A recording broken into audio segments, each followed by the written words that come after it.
महारानी जी, महारानी जी, महारानी जी बधाई हो।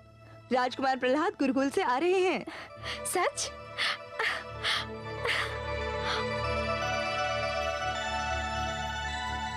माते। पुत्र, कितने दिनों से तेरे आने की प्रतीक्षा में मैं एक एक घड़ी गिन रही थी। कैसा है तू पुत्र? मैं सकुशल हूँ माते। गुरुकुल के कठोर जीवन ने मेरे पुत्र को कितना कुम्हला दिया है। गुरुकुल का जीवन कठोर होता है माते, परंतु इस कठोरता में आनंद ही आनंद है। बस कुछ याद आता था तो तुम्हारे हाथ का भोजन। जब भी मैं भोजन करता था मेरे सामने तुम्हारा मुख आ जाता था। हाय मेरा पुत्र, अब मैं नित दिन तुझे अपने हाथों से भोजन कराऊंगी। पुत्र, तेरी देखभाल तो मैं स्वयं करूंगी। महारानी की जय हो। सभागार से महाराज का संदेश आया है। उन्हें राजकुमार के आने की सूचना मिल चुकी है। वे चाहते हैं कि कुमार से वे सभागार में ही मिले। चलो ये भी अच्छा हुआ, इसी समय महाराज से भेंट हो जाएगी। चलो पुत्र। भगवान हिरण्यकशिपु की, भगवान हिरण्यकशिपु की, भगवान हिरण्यकशिपु की, भगवान हिरण्यकशिपु की, भगवान हिरण्यकशिपु की, भगवान हिरण्यकशिपु की, भगवान हिरण्यकशिपु की, भगवान हिरण्यकशिपु की, भगवान हिरण्यकशिपु की, भगवान हिरण्यकशिपु की।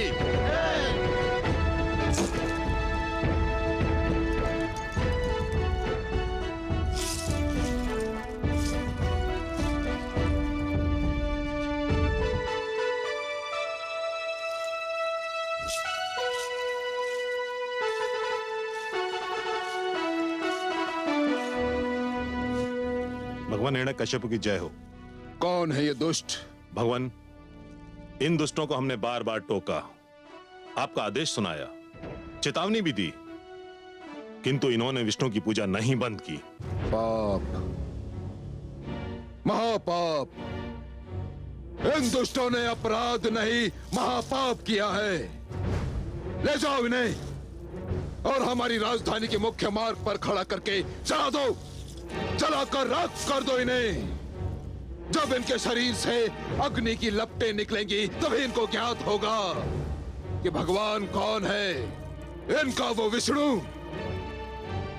या फिर मैं हिरण्यकशिपु। हे असुरराज, तुम हमें जला सकते हो, किंतु हम भगवान विष्णु का नाम लेना नहीं छोड़ेंगे। नहीं छोड़ोगे? ले जाओ इन्हें। चलो।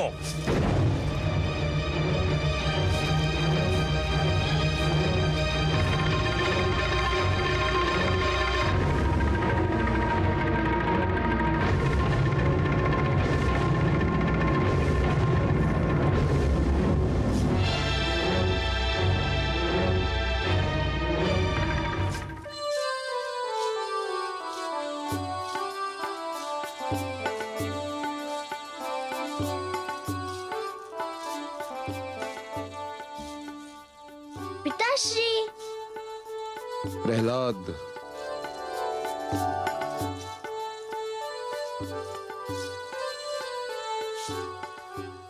कैसा लगा तुम्हें गुरुकुल पुत्र? बहुत सुंदर।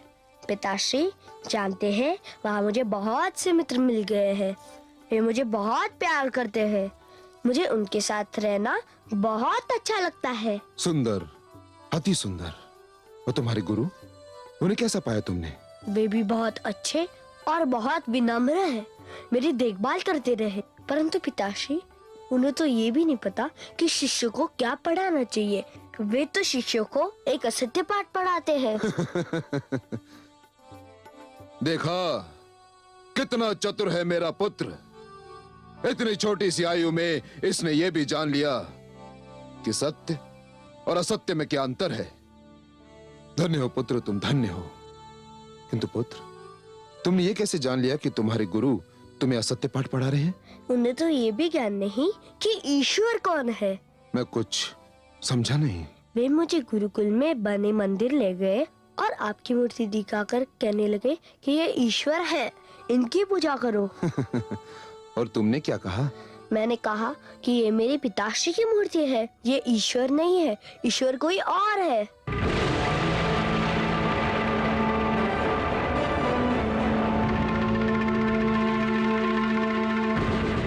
तो फिर ईश्वर कौन है?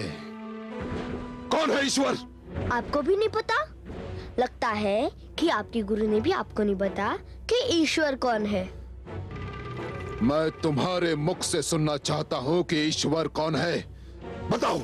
चलिए, आपके गुरु ने नहीं बताया तो मैं ही बताए देता हूँ। ईश्वर वे है जो कण कण में बसते हैं, हर मन में बसते हैं, चारों ओर बसते हैं। श्री सागर जिनका बसेरा है, शेषनाग जिनकी शैया है, उनका नाम है वासुदेव श्री विष्णु। मेरा पुत्र।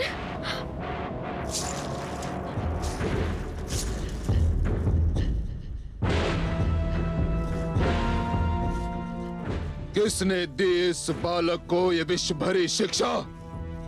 कहाँ इसके मूर्ख और निकम्मे शिक्षक? कहाँ है वो? देखा कमल नयन, वही हुआ जिसका मुझे भय था।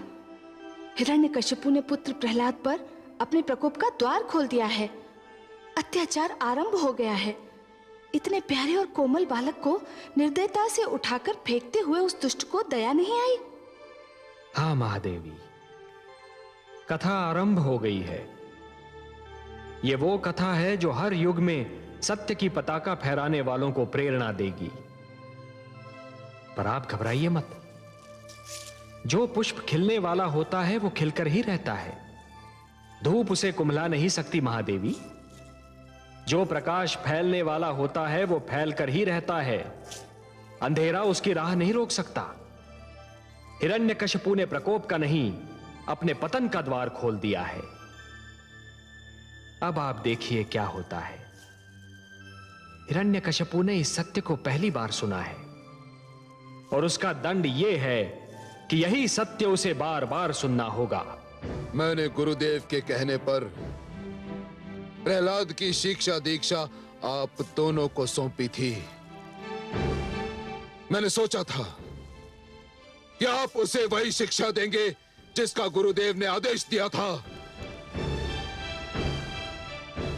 मैंने सोचा था कि जब मेरा पुत्र गुरुकुल से लौटेगा तो वो सब कुछ सीख चुका होगा। क्या क्या सपने देखे थे मैंने, क्या क्या सपने देखे थे। मैंने सोचा था इस शिक्षा प्राप्त करके मेरा पुत्र मेरी परंपरा को आगे बढ़ाएगा, मेरा मान बढ़ाएगा, मेरे नाम को ऊंचा करेगा। परंतु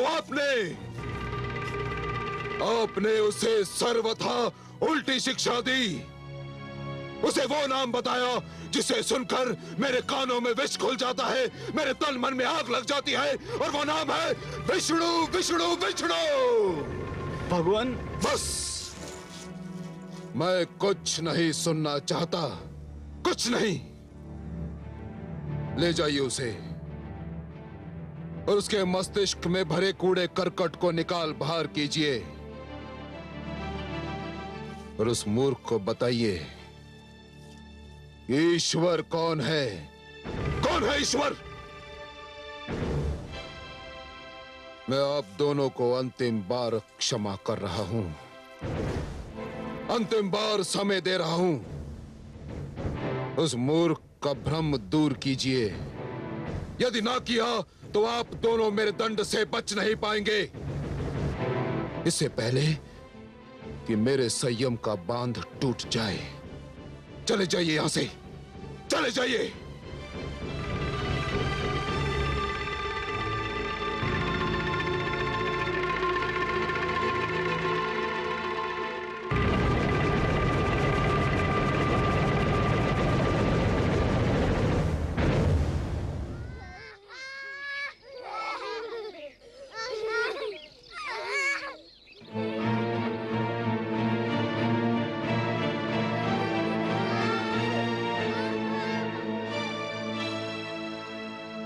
यह तुम्हारी शैया है राजकुमार। संध्या हो गई है, अब तुम विश्राम कर लो। हे गुरु, मुझे खेद है कि मेरे कारण आपका अपमान हुआ। अभी तो केवल अपमान हुआ है। यदि अब भी तुमने हमारी बात नहीं सुनी, असुर नीति का अध्ययन नहीं किया, तो अगली बार हमारा वध भी हो सकता है। जग की ये रीति है कि शिष्य गुरु को दक्षिणा देते हैं, परंतु तुम्हारे रूप में हमको एक ऐसा शिष्य मिला है जो दक्षिणा के बदले दंड दिलाने के लिए तत्पर है।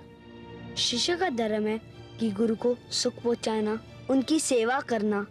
जिस शिष्य के कारण उनके गुरुजन को कष्ट हो, दुख हो, उस शिष्य के जीवन को धिक्कार है। तो फिर हमें वचन दो, जो हम कहेंगे वही करोगे। मैं ये वचन तो नहीं दे सकता, परंतु मैं ये वचन अवश्य दे सकता हूँ कि मेरे कारण आपको कभी कोई कष्ट नहीं होगा। तुम्हारे मुख से कभी तो इतने मधुर बोल निकलते हैं कि मन प्रसन्न हो जाता है, और कभी ऐसे कटु वचन बोलते हो कि हमारे प्राण सूख जाते हैं। कटु वचन? मैं कभी कटु वचन नहीं बोलता। आप सत्य वचन को कटु वचन क्यों कहते हैं? हाँ हाँ वही, परंतु तुम्हारा सत्य हमारे विचारों से मेल नहीं खाता। वह इसलिए गुरुजन कि मेरी और आपकी विचारधारा में अंतर है। परंतु आप चिंता ना करें, मैं अपने विचारधारा का सारा उत्तरदायित्व तो अपने सिर ले लूंगा। आप पर कभी आँच नहीं आने दूंगा, यह मेरा वचन है। ठीक है, अभी विश्राम करो। भोर होने पर देखेंगे कि तुम हमको भगवान हिरण्यकश्यप के प्रकोप से कैसे बचाते हो। चलो भ्राताशंड।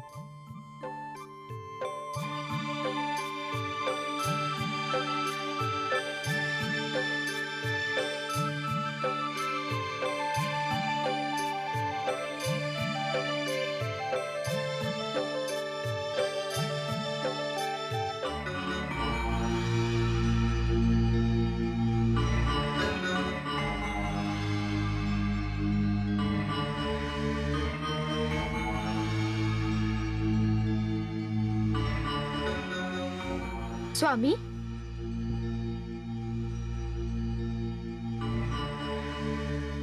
आप अभी तक नहीं सोए? नींद नहीं आ रही है महारानी। तुम्हारे पुत्र ने मेरी आंखों की नींद छीन ली है। मेरा पुत्र? क्या वो आपका पुत्र नहीं? यही तो खेद है महारानी कि मेरा ही पुत्र मुझी से विद्रोह कर रहा है।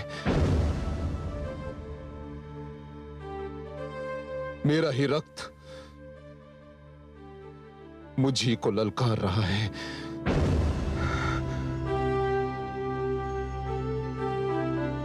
एक रात्रि वो थी जब वो यहां आने वाला था।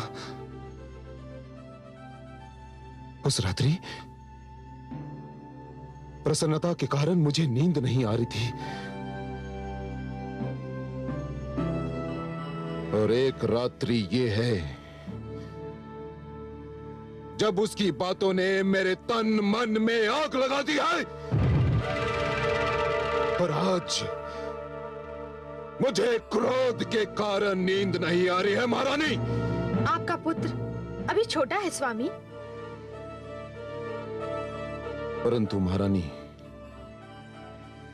मैं ये सहन नहीं कर सकता कि सारा संसार मुझे ईश्वर मानता है और मेरा ही पुत्र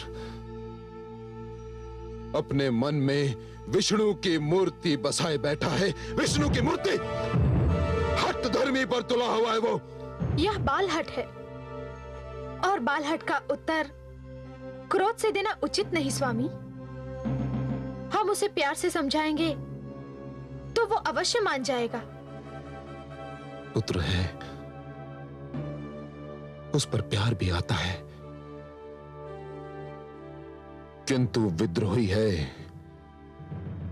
इसलिए उस पर क्रोध भी आता है। मुझे भय है महारानी, कहीं मेरा क्रोध मेरे प्यार की सीमा को लांघ ना जाए। उसे मुझे ईश्वर मानना ही होगा। ऐसा ही होगा स्वामी। आप उसके गुरुजनों पर भरोसा कीजिए। महारानी, और यदि ऐसा नहीं हुआ तो पुत्र प्रहलाद की मृत्यु निश्चित है, निश्चित है, निश्चित है।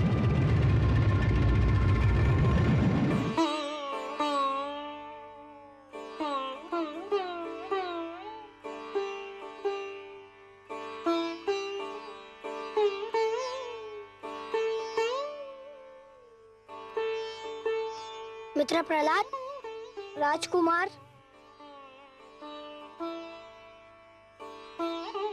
क्या हो गया इन्हें? इनकी तो सांस भी नहीं चल रही है। कहीं मर तो नहीं गया हमारा मित्र? चलो गुरुजन को बताते हैं।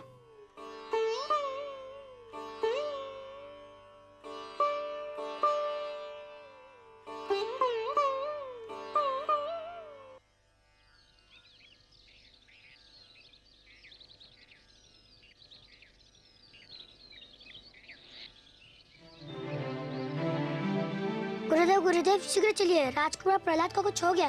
क्या हो गया है? उनकी सांस नहीं चल रही है। हाँ गुरुदेव, लगता है वे मर गए। क्या कह रहे हो? यह तो अनर्थ हो जाएगा। चलो भ्राता, चलो चलो।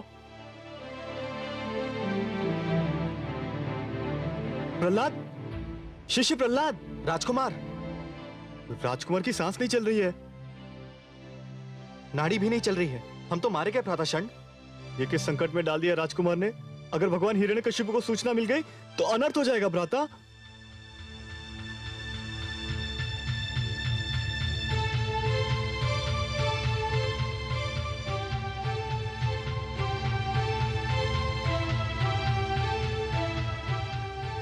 क्या हुआ?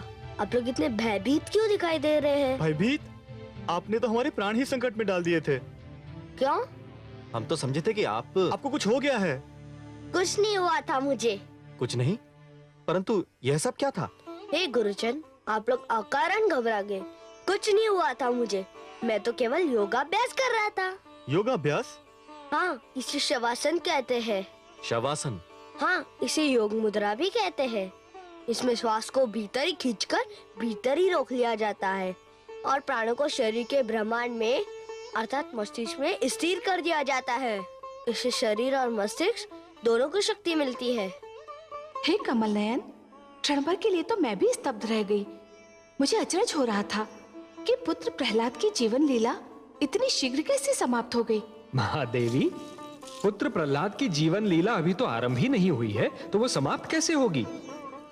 प्रहलाद प्राणायाम का अभ्यास कर रहा था। प्राणायाम जो योग क्रिया का एक अंश है, श्वास पर नियंत्रण पाने का गुर है। और हे देवी, श्वास जीवन का दूसरा नाम है।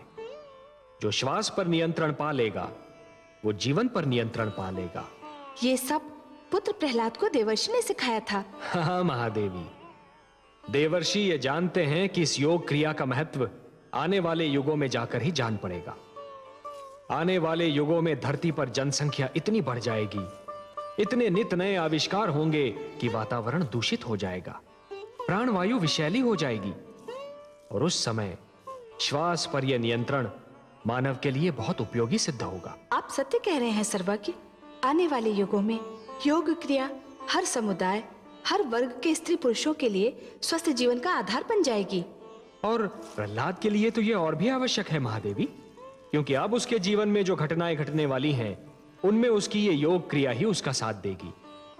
प्राणायाम, श्वास पर यह नियंत्रण भू जल वायु हर स्थान पर काम आता है और उसने ये नियंत्रण क्रिया स्वयं देवर्षि से सीख ली है।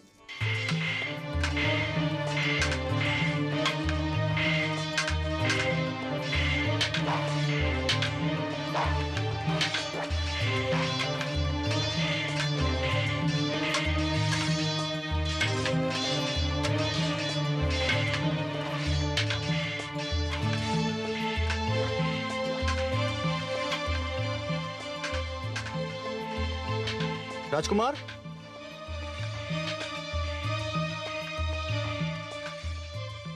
हे गुरुदेव, मैं आपसे कितनी बार विनती कर चुका हूँ कि आप मुझे शिष्य कहकर बुलाया करें, राजकुमार नहीं। चलो यूं ही सही, परंतु तुम दूसरे असुर बालकों की भांति शस्त्र विद्या में रुचि क्यों नहीं लेते? हे गुरुजन, शस्त्र विद्या जितनी सीखनी आवश्यक है मैं सीख चुका हूँ।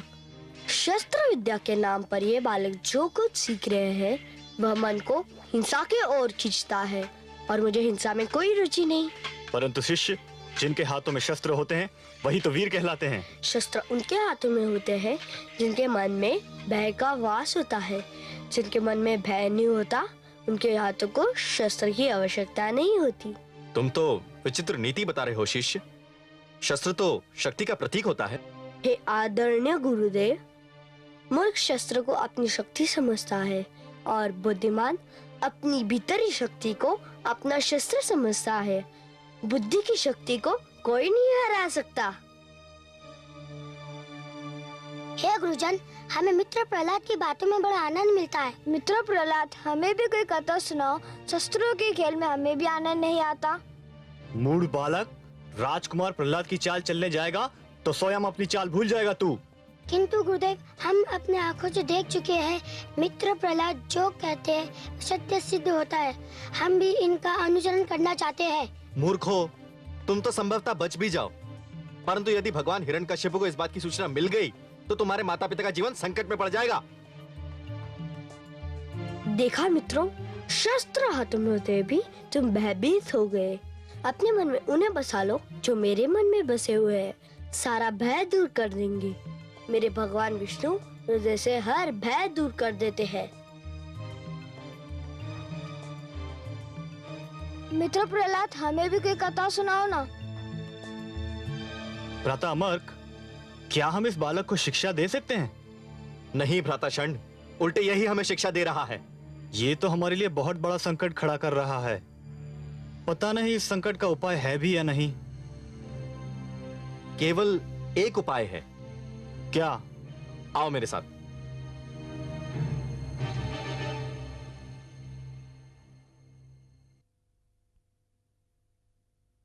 महारानी की जय हो। गुरुकुल से गुरु षंड और गुरु अमर्क आए हैं और आपसे मिलना चाहते हैं। इस समय इतनी रात्रि को? कहते हैं कोई बहुत आवश्यक कार्य है। ठीक है, भेज दो। जी महारानी।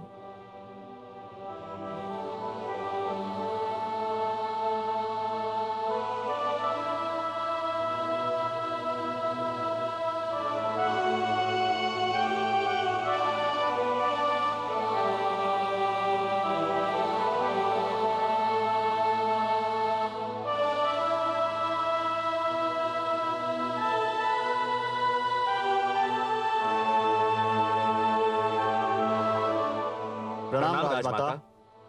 प्रणाम गुरुजन। सब कुशल तो है ना? कुशल होता तो इतनी रात्रि को आपको कष्ट देने का साहस नहीं करते राजमाता।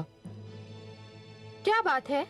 राजकुमार प्रहलाद को असुर नीति, असुर संस्कृति, असुर विद्या किसी में कोई रुचि नहीं है। मैं स्वयं बहुत चिंतित हूँ। गुरुजन, आप उसे थोड़ा और समझाने का प्रयास कीजिए। हम तो समझा समझा कर हार चुके हैं राजमाता, परंतु राजकुमार ने जो अपने मन में मान लिया है उसके अतिरिक्त वे कुछ और मानने को तैयार ही नहीं। राजमाता, हमें भय है कि भगवान हिरण्यकश्यप ने राजकुमार प्रहलाद की बातें सुन ली तो वे समझेंगे कि हमने उन्हें यह शिक्षा दी है, जबकि इसमें हमारा कोई दोष नहीं है। यही नहीं राजमाता, हमें भय है एक नया संकट भी खड़ा होने वाला है। हाँ राजमाता, राजकुमार प्रहलाद विष्णु को अपना ईश्वर मानते हैं और उनकी देखा देखी बाकी विद्यार्थियों पर भी रंग चढ़ने लगा है।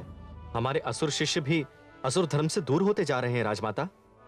समस्त विद्यार्थी उनके रंग में रंगते जा रहे हैं। भगवान हिरण्यकश्यप को सूचना मिल गई तो अनर्थ हो जाएगा राजमाता। समझ में नहीं आता, क्या करूं? हे राजमाता, राजकुमार आपसे बहुत प्रेम करते हैं। आप चलकर उन्हें समझाएं। हमें विश्वास है कि वे आपकी अवश्य सुनेंगे। हम यही विनती लेकर आपके पास में आए थे। आप कहते हैं तो मैं आपके साथ अवश्य चलती हूँ, उसे सीधी राह पर लाने का प्रयास करती हूँ। धन्य है राजमाता।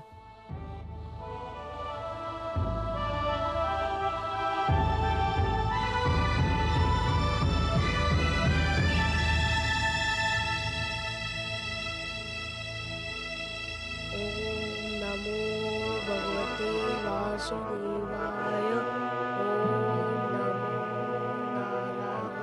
ओम नमो भगवते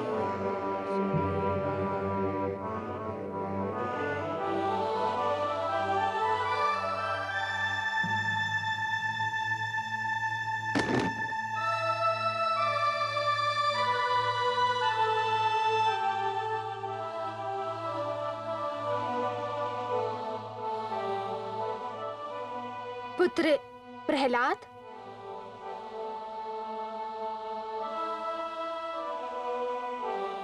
माते,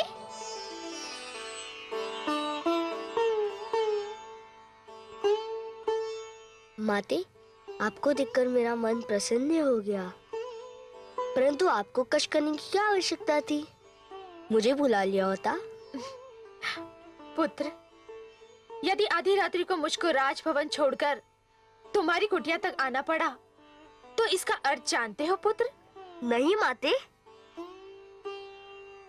इसका अर्थ ये है कि मैं बहुत विचलित हूँ, दुखी हूँ पुत्र।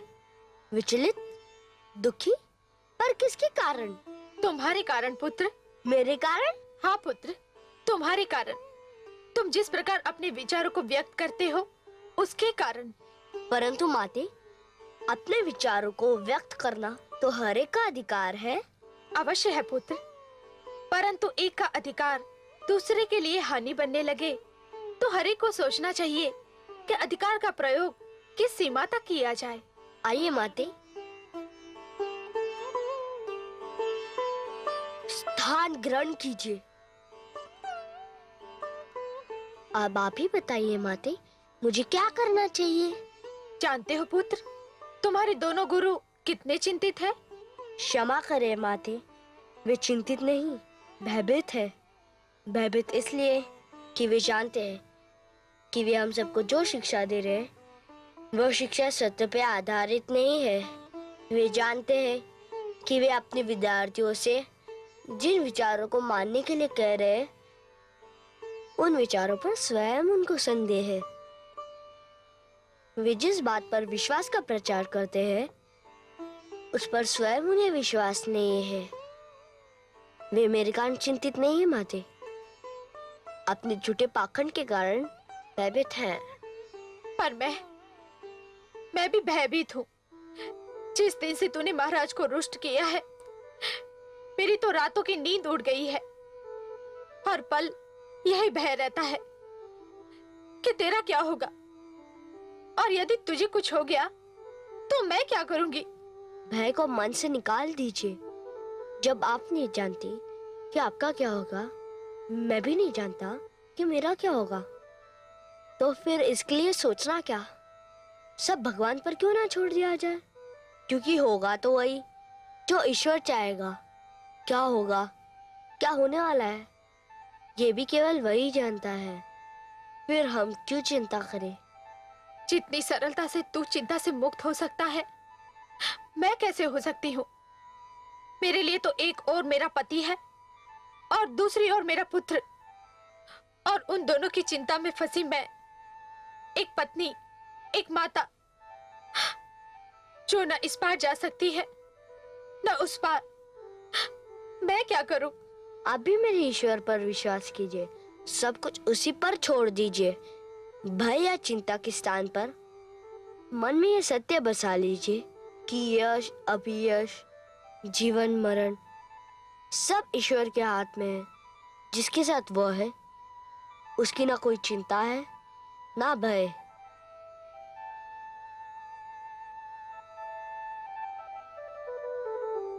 ओम नमो नारायण।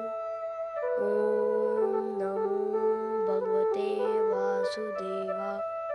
ओम नमो भगवते वासुदेवाय। ओम नमो नारायण। भगवते वासुदेवाय। ओम नमो नारायण। ओम नमो भगवते वासुदेवाय। ओम नमो नारायण। ओम नमो भगवते वासुदेवाय।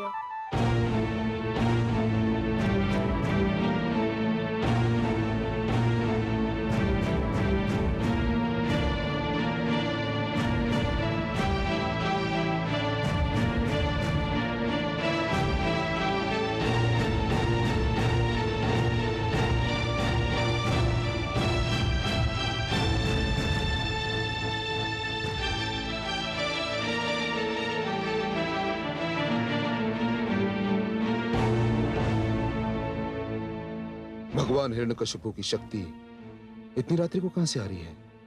पुत्र प्रहलाद से मिलने का मन कर रहा था, उसी से मिलकर आ रही हूँ। आपने अकारण ही कष्ट किया महारानी। मैं स्वयं कल उसे अपने सभागार में बुलाने वाला हूँ। कल? नहीं स्वामी, इतनी शीघ्र मत बुलाइए उसे। उसकी शिक्षा में बाधा आएगी। अभी कुछ दिन और उसे गुरुकुल में ही रहने दीजिए। इसका अर्थ यह हुआ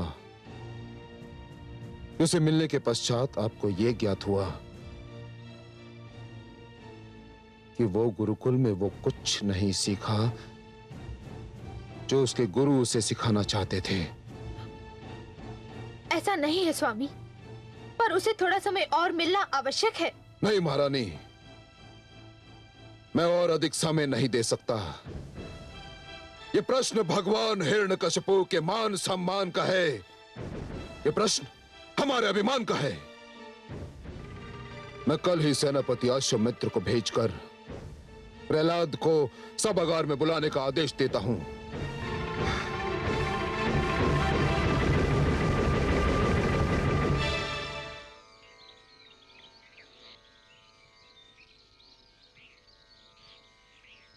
हमारी इतनी विनती तो सुन लें। आप भगवान हिरण्यकशिपु की प्रार्थना करें या ना करें, उनकी स्तुति तो कंटेस्ट कर लें। हे गुरुदेव, अब जानते हैं कि आप जो कह रहे हैं वह मेरे पिताश्री के भय से कह रहे हैं, अपने मन से नहीं। अब जानते हैं कि किसी राजा की स्तुति नहीं की जाती, केवल ईश्वर की स्तुति की जाती है, और मेरे ईश्वर नारायण है। मुझे उनकी स्तुति कंठस्थ है। मित्र, हमें भी बताओ क्या स्तुति है। सुनोगे? हाँ हाँ, अवश्य सुनेंगे। अरे अरे, यह क्या अनर्थ कर रहे हो? हम मित्र प्रहलाद से स्तुति सुनेंगे। तो सुनो, आओ मेरे साथ।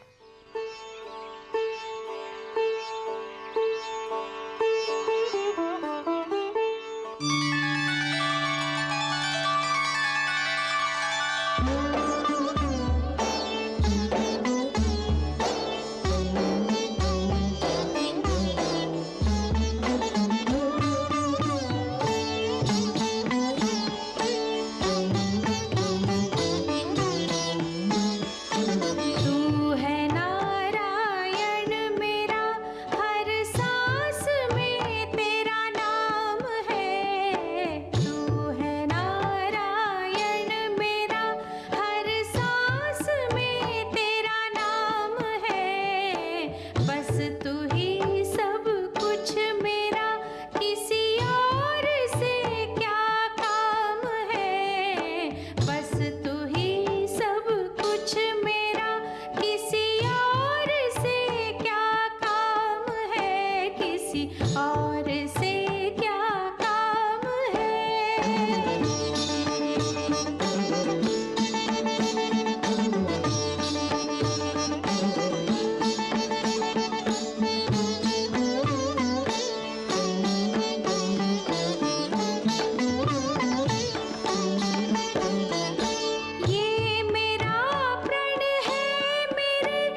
प्रहलाद, ये तुम क्या कर रहे हो? राजकुमार, राजकुमार की जय हो। भगवान हिरण्यकश्यप ने आपको आपके दोनों गुरुओं सहित सभागार में उपस्थित होने का आदेश दिया है। आपको अभी चलना होगा। आपको मेरा वचन याद है गुरुजन? हाँ। तो आप निश्चिंत रहिए।